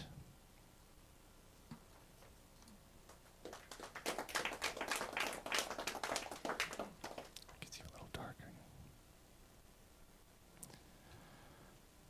Sorrowful tears in a long, dark tunnel. Hands reaching out, grasping at shadows. Headache hangs around like an old friend. Heartache hangs around like an old friend, the only friend who has not abandoned. The echoes of cries unheard spin in cycles. Stop, repeat, glitch. Glitch, stop, repeat. Repeat, glitch, stop. Meaning-making plays tricks. Lies that abuse the truth. The abandoned abandon. Anxiety is the child of misery. Loneliness is the tool of safety. Letting go of the story is letting go of life. The illusion of control persists into the future. The light in the distance for those who are not afraid.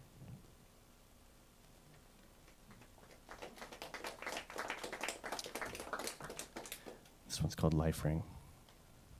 She says, I am pulled into the ocean. The riptide has me. He thinks, if I dive into the water, I will be lost as well. He communicates, take this life ring. Don't fight the ocean. Let it pull you out into the depths where it is calm. Don't be afraid. The tide will guide you back again. She takes the life ring, made of commitment and love. She relaxes and lets the ocean carry her. He expresses, I will stand knee-deep in the water where you can see me. I know you are a strong swimmer. She floats in the deep, dark ocean. The depth is scary, but she is able to float with the help of the life ring. She sees him on the shore waiting for her. She looks up at the stars, lost in emotion. She feels connected to the earth, and the cold of the ocean becomes an expression of goddess. Then she looks up and notices that her man is closer now. The waves have brought her close to shore. He reaches down, takes her hand, pulls her up, guiding her back to land. He dries her off, builds a warm fire, and he holds her until her strength returns. Thank you.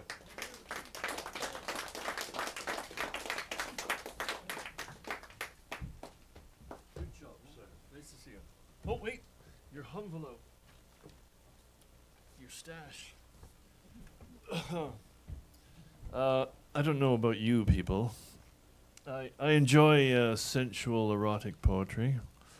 However, lately, bereft of a lover for many years, sometimes I wake up in the middle of the night and the cat is an inch from my face purring and I scream. I don't know what that says about me. Anyway, I'm sure I'll get over it. Deb. Deb. He's coming along fine now. Seems to be well adjusted. I heard that thing about dogs who will say if you expired in your house that a dog will patiently wait by the bed or watch you or stay there. And The cat, if you expire, will begin to eat you. So I've been thinking about that, of course. Deb, what have you been thinking about? Well, today is Greg's birthday. Happy birthday to you. Happy birthday to you. Happy birthday, dear Greg. Happy birthday to you. What does your shirt say? Yay! Built in the 60s, original and unrestored. And below that, what's it say on beneath unrestored? Yeah, good. That defines us exactly. Welcome, Deb. Good to see you. You too. How can I get this down a little? Is it easy? I don't want to. I just don't want to break anything. So this is for Greg. Through the Garden, a love story with cats. By Lorna Crozier, and it's written about her marriage to Patrick Lane. It's just the most wonderful book. If you get a chance, I really encourage you to read it. She intersperses poetry with exposition, and I'm going to start with some poetry. Because we are made of mostly water, every time we speak, our words are mist, our rain, clear rivulets chattering over sand and gravel over bones laid deep in the earth. Sometimes our words are snow, cold alphabets slap the cheeks, the sting of winter slipping from your tongue to mine, and everything inside us freezes shut. We speak then, as the dead do, all the rivers knotted with ice, our mouths awed with cold and urgently dry from the effort of making no sad sound.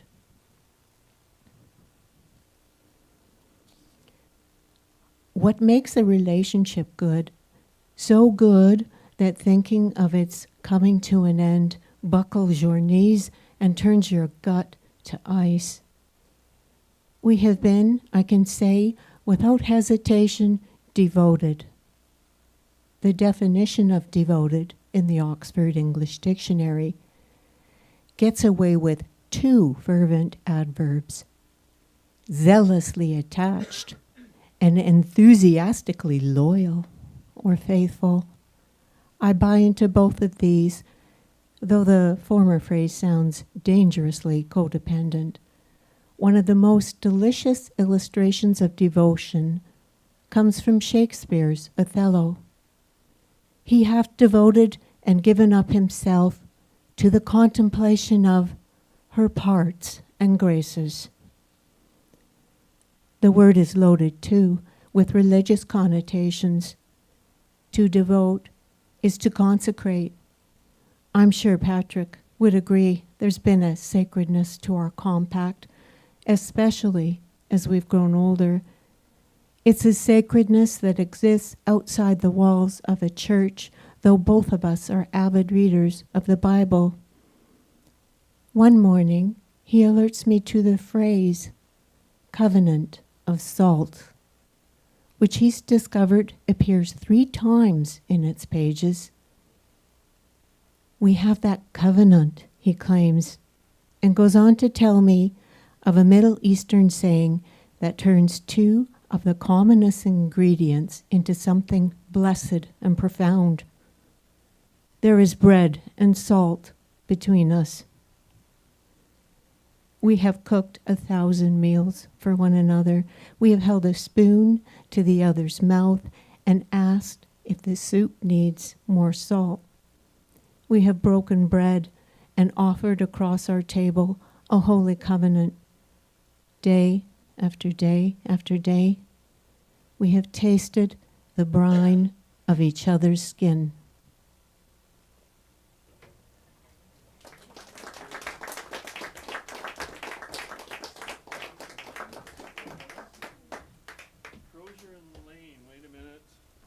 Easterners, yes, but Easterners, Westerners, where were they? Victoria. It was Victoria, right? I thought so. Yeah, I know my history. Sure, I do. Were they both professors as well, or? UVic, maybe? Right. Well, thank you. Jay, were you gonna, would you like to? Do you? You're soaking up, okay. Gerard, you come next time. Come on up, Gerard. What a night. Thank you all so much for coming and hanging in there with your rapt attention, which we don't practice as much in this day and age. Well, I don't. I've been slipping, Gerard. My rapt attention has got holes in it. Gerard, ladies and gentlemen. Hello, hello.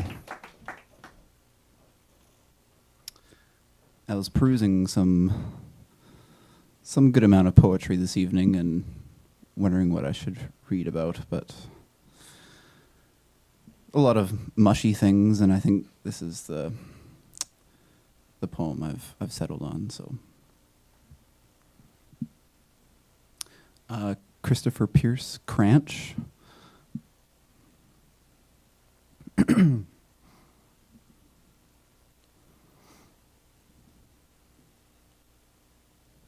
Thought is deeper than all speech, feeling deeper than all thought. Souls to souls can never teach what unto themselves was taught. We are spirits clad in veils, man by man was never seen. All of our deep communing fails to remove the shadowy screen. Heart to heart was never known, mind with mind did never meet. We are columns left alone of a temple once complete. Like the stars that gem the sky, far apart though seeming near, in our light we scattered lie, and thus, all is thus but starlight here. What is social company but a babbling summer stream? What our wise philosophy but the glancing of a dream? Only when the sun of love melts the scattered stars of thought, only when we live above what the dim-eyed world hath taught, only when our souls are fed by the fount which gave them birth, and by inspiration led, which they never drew from earth. We, like parted drops of rain, swelling till they meet and run, shall all be absorbed again, melting, flowing into one.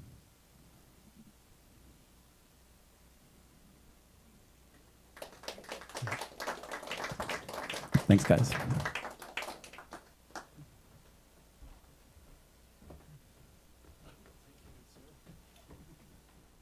Alrighty, thank you for all your patience. Fifth, are you still there?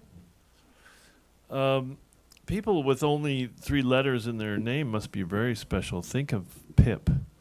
What a character. Whoa. So I'm eager to. We just met. No, Fifth and said they were at a production. Maybe Shakespeare production. Did you remember which one it was? No. That's okay. But welcome. Thank you. But before you go, before I go, do you mind if I ask the origin of your name? Because it's interesting to me. No, I don't mind. No. The full name is actually Fifth Phyllis Mary Celestine Fernandez Boyd. So Fifth is circular, so it's the beginning and the end, and that's what I am, the alpha and the omega. And I like a fun, inspiring female, hopefully. You are, my friend. Welcome. All right. Thank you.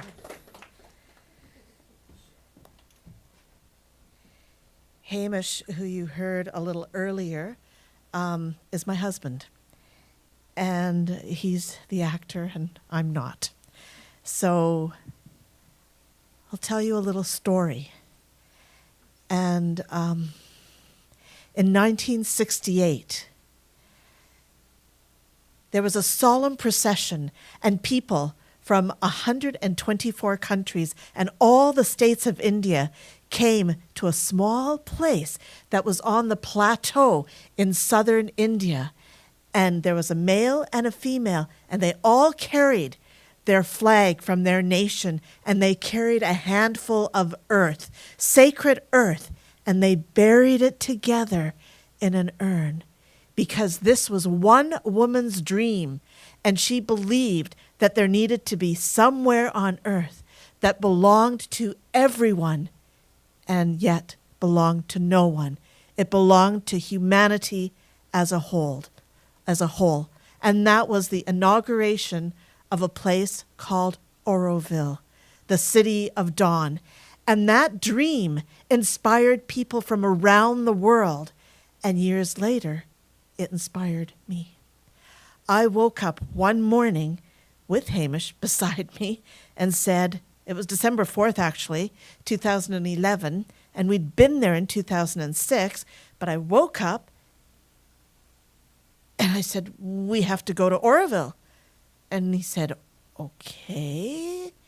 And so we packed up and we moved to Oroville. I'm a medical clown. I was working at the Alberta Children's Hospital. Yes, a medical clown. That's what I did as my vocation. And Hamish was an actor. And so we sold everything. As you can imagine, actors and clowns don't make a whole lot, but somehow we accumulated tons. It kind of looked like this. And so we packed up and we moved to Oroville. And we moved into this little bamboo hut in the middle of a forest. And we went outside where there was an outdoor compostable toilet. And it overlooked the fields. And sometimes there'd be a buffalo that was looking back at you, or iguanas or something. But it was glorious. And we lived this idyllic life. We didn't have a TV. We didn't have a microwave. We read to each other. We meditated. We met people that came from 60 different countries. And it was glorious. It was absolutely glorious. And then on December the 4th, 3 years ago, Hamish was shooting a film, and I was there beside him in bed. He was learning his lines, and I went underneath the covers, and he hates that when I do that, when I'm looking at my WhatsApp messages, and I'm looking at them, and all of a sudden I'm going, oh my God, oh my God, oh my God. And he's going, what? And I said, the bulldozers. And there were bulldozers that were coming to our youth center. And we had a number of youth that lived in tree houses there. I guess there was about 20 kids that were there. And the bulldozers, 3 of them came, and they started to flatten the land. And the kids were screaming, and you could tell from the WhatsApp messages, they were absolutely terrified. And of course, when things happen, we have an SOS, and people from Oroville hopped on their bikes, their cycles.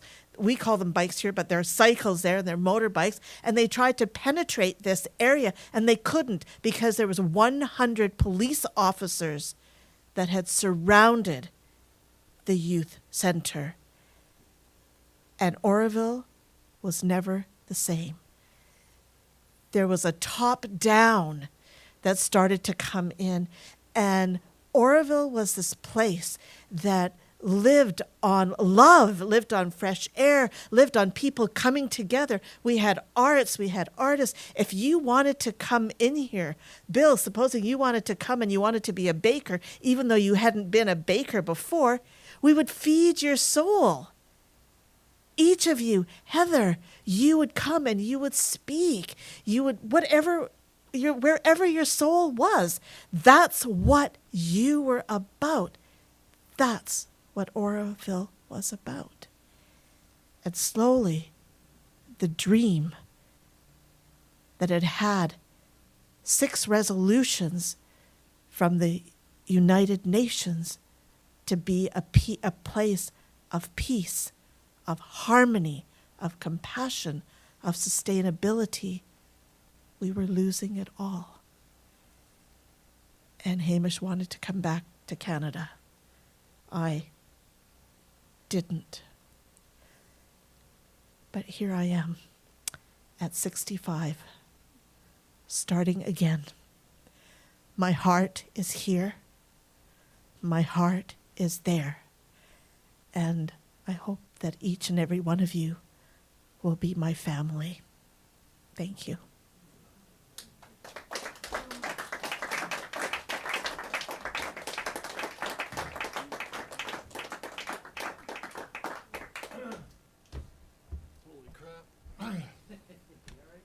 I'll be all right later. Oh, Jesus.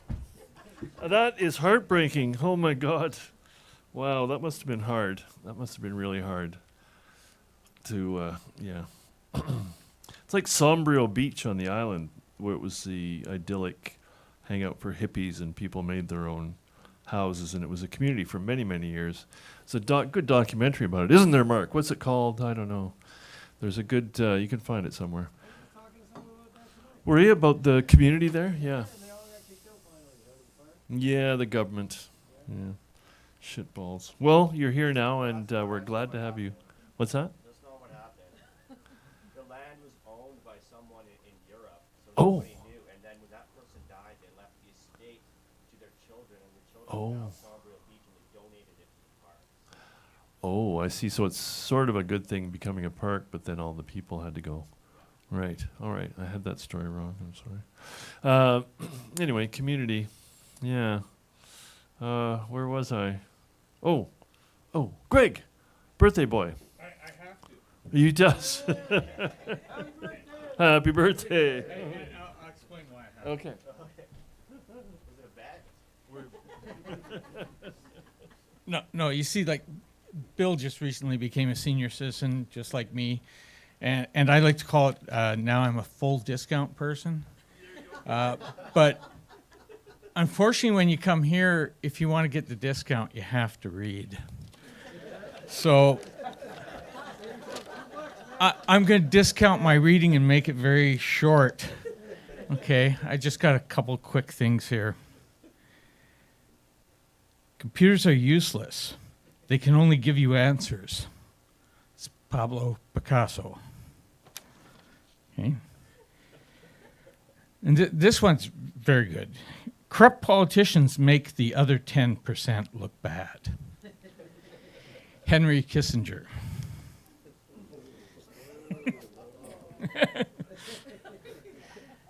Okay. and then I'm actually going to read a poem. It's a very short poem, but when we think of social media and stuff like this, I think she nailed it. I'm nobody. Who are you? Are you a nobody too? Then there's a pair of us. Don't tell. They'd banish us, you know. How dreary to be somebody. How public like a frog. To tell your name, the livelong June, to an admiring bog. That's Emily Dickinson.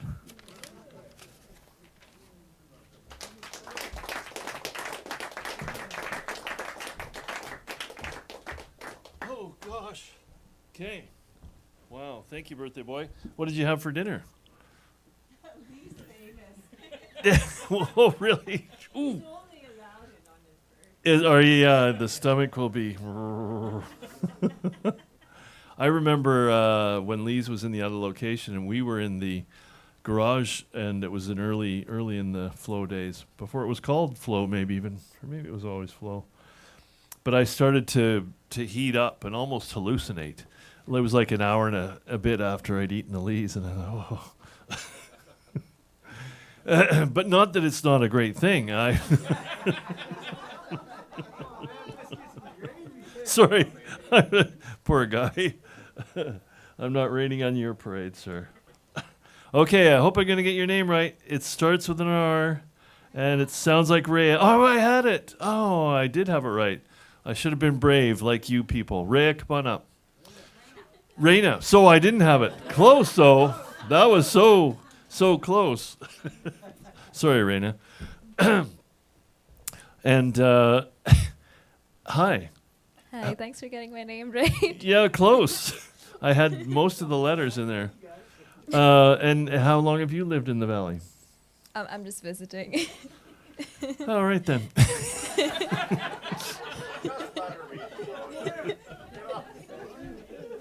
Where are you visiting from? Vancouver.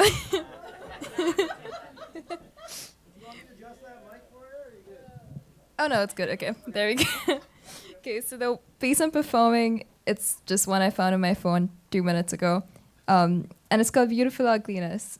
Because paradox right there. Beauty can be hideous, repulsive, yet mind-blowing. It can be cut, grown, or manicured until its perfection is a lost cause. Beauty can play hide and seek between insecurity, rational, or fear. It can be accentuated through fight, but also shake hands with its frenemy, ugliness. Beauty is the blushing rose that has a hole pierced into it by the most sacrilegious knife. The abhorrence of that one weapon stands out in its radiance. It makes beauty stronger and less superficial. It shows you the edges before the bloom, sharpness before the vulnerable petals that fall to your lap. Ugliness is not cruel, it's not violent. It is protective of beauty. You cannot be beautiful if you're not ugly. Hands that create the fineries of roses, rainbows, butterflies, and all good things are the same hands that created thorns, poison, mosquitoes, and all evil things. Mouths that sing words of melodious harmony are mouths that hurl insults from their everlasting agony. Scars make people think of themselves as unattractive, but they are what flavor the actual beauty. Ugliness is the queen. It can move diagonally, frontwards, backwards, left and right, only to safeguard its king from death. Beauty. Beauty has one obvious flaw. It can be pricked any time by ugliness, but ugliness is impenetrable. It is consistently perfect. It keeps your belligerence high enough to fend off your enemies. An ugly side is what treasures your beauty. Beauty can be broken just as easily without it. Just beauty could lack character. Just ugly would lack personality. Appreciated beauty gives birth to people like Stalin. Beauty is tainted. Ugliness is beautiful. Beauty is ugly. Ugly beauty is beautiful ugliness. That's it. Thank you.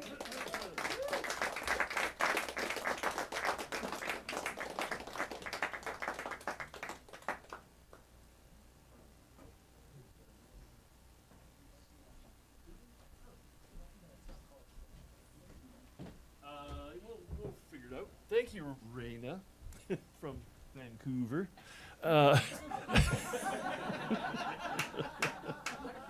I was actually in Vancouver. I don't know, or not often do I get off the rock, and I went on the Hullo, and which was a very grown-up thing to do, and landing right downtown like that's pretty impressive for a country boy. By the what's that center called? Yes.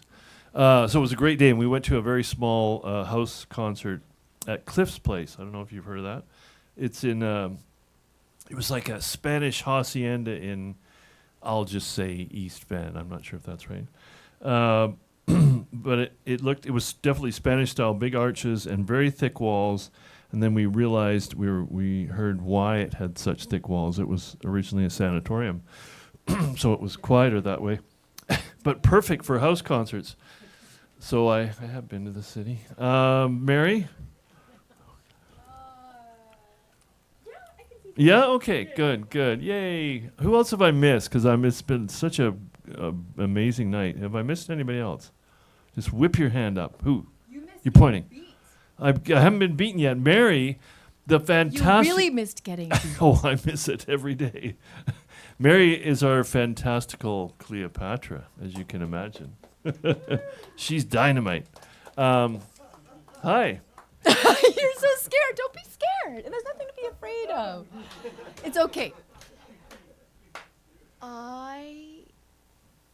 Actually, every time there is a flow, I have a somewhat of a rebellion inside of me because I'm like, the words don't flow. And I don't know if I even like words. I like sounds. I even get completely distracted by sounds. Like, I started taking singing lessons in the fall when I had pneumonia and I couldn't sing. And I found out I can't even talk. And we spent the last several months going, oi,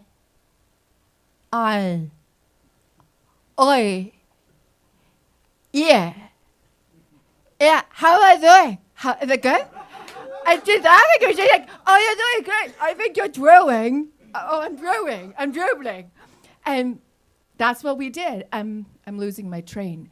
But I get stuck in these sounds. And even in that lesson the other day, I heard some sound that reverberated from the piano, and then I was lost, and I didn't care about the consonants and how bad my diphthongs are, and I just didn't care. And it was kind of funny to go to singing lessons and learn that with pneumonia you can't sing, and actually I can't talk. And Marcia, it's your fault. It's not really your fault, but it's those damn A's, like ah. And so I don't have anything really. I did scribble a bunch of things in my little journal yesterday, and I don't want to even do something with them, but I loved to hear your voice tonight. It made me cry. I didn't even care what you were saying. It's not the same as my Oma's accent, because you're Friesland, and she's from Winterswijk. And she's not in Beppe, she's in Oma. But I love your cursed A's. And I thought I'll sing something that is for you from your Beppe. I'll tell you what it is after. How's it go? Slaap, kindje, slaap. Daar buiten loopt een schaap. Een schaap met witte voetjes. Dat drinkt de melk zo zoetjes. Melkje van de bonte kwaad. Maartje, doe je oogjes toe. Dankjewel. En ja, it's a weird, the Dutch have a really weird sense of humor. So the song is for a baby. And I think it is from your Beppe. I think it's from my Oma too. And when you were talking about her earrings and her bosom, I just wanted to like, meow, meow, like next to you. But it means sleep, sleep, little baby, sleep, kindjes, like as in child.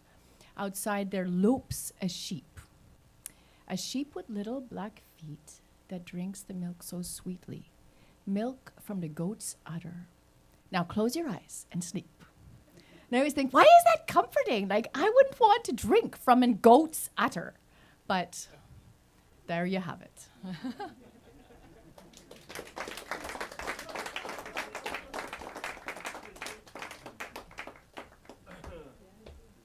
Wow, that was good. Okay, now really, come on, don't play with me now. Did I miss anybody? Yes? No? No? Nobody want to throw their hand up? Okay. Well, thank you so much, all of you. That was a very special night. A lot of bravery going on, lots of good material, and the biggest house ever. So that was very special on Greg's birthday. Yay! I hope you'll come back.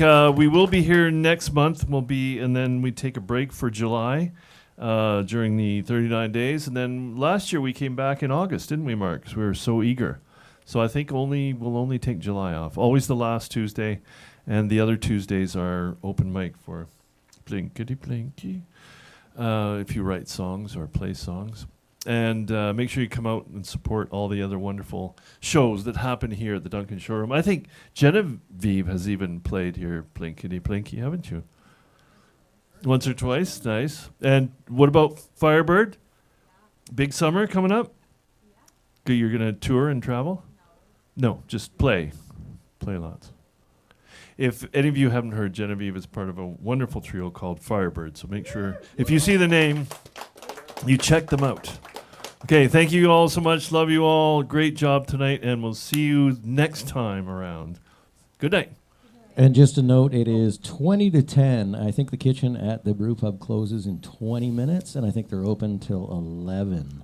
And I think they have, do they still have the cheap appies? They've been foiling us lately by Have being they? closed. We Yeah. could try. There's I guess. also the wine bar. He'll be Original Jeff will be Joe's? open later at the wine bar, but he won't have food this time of night. Okay. Or, yeah. All right. Thank you, Doctor. So there you Dr. Ted Cadillac, ladies and gentlemen. Thank you.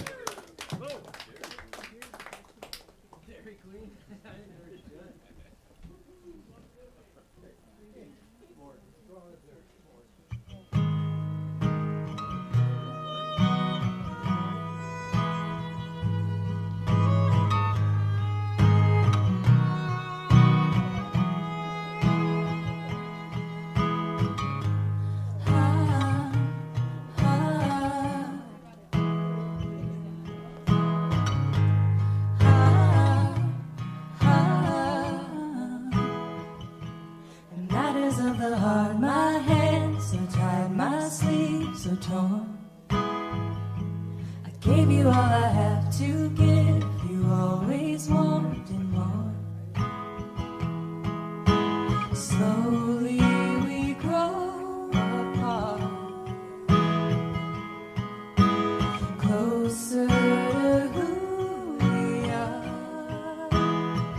Baby, if I keep running to you, I'll be running till my feet turn black, till my lungs collapse and I wouldn't come back. I can't give another year to you, another second's gonna drive me mad, and I won't do that, 'cause I wouldn't come back. I wouldn't come back.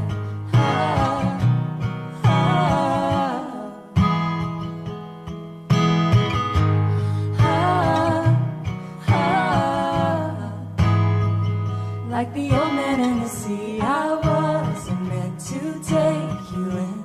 I find when I'm without you, I am with myself again. You're whispering in my ear.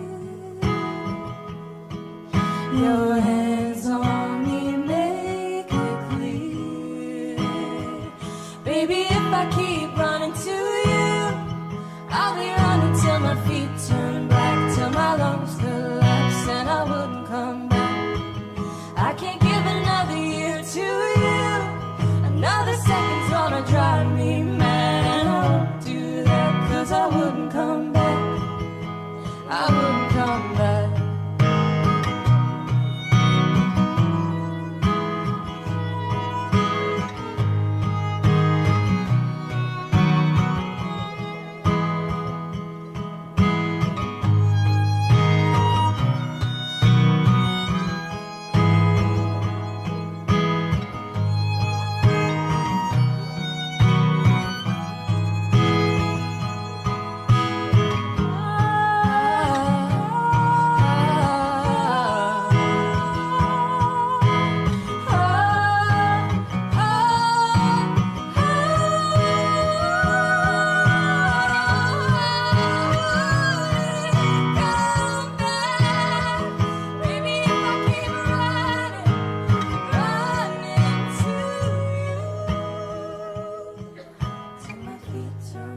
Till my lungs collapse and I wouldn't come back.